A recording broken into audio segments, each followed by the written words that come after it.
Hei kõigile, tahan rääkida Joico uuest kaapaksarjast, mis on temas uut ja erilist nüüd värskendatud kujul. Kõige silmatorkavam erinevus kindlasti on nende uus välimus. Nende pakendid on, kui varem olid siis tilgakujulised, siis nüüd on ilusad ümmargused.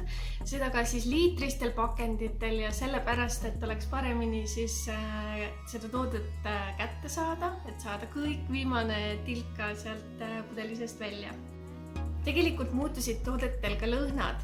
Nüüd kõik tooted välja arvatud siis Joico 4-astmelise hooldusmaskid sisaldavad endas siis uut signatuurlõhna, mis siis on roheline õun ja kookos ja virsik. Clarifying shampoo. Sisu jäi tegelikult samaks, toimib sama hästi sama põhimõttega, et juukseid siis sügavuti puhastada, valmistada ette siis järgnevateks maskideks või eemaldada siis liigset viimistlust. Reconstructing šampoon. Väga hea juukseid taastav šampoon, sobib väga hästi kokku balsamiga ja sobib väga-väga hästi inimesele, kes vajab siis taastust juustele.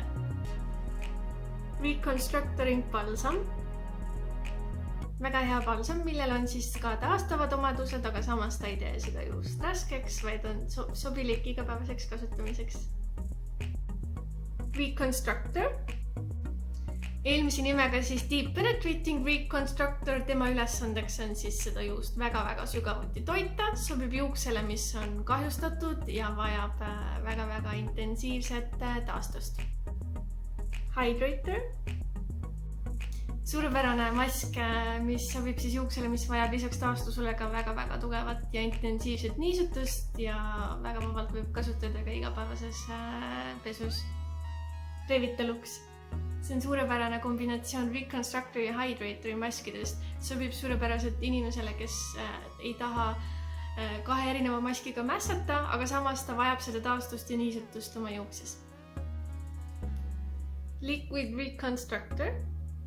Sobib suurepäraselt õhukesele juuksele, mis vajab ka taastust ja niisutust, aga kardab muutuda raskeks teiste ravivate šampoonide, balsamite ja maskide all, siis see on suurepärane lahendus.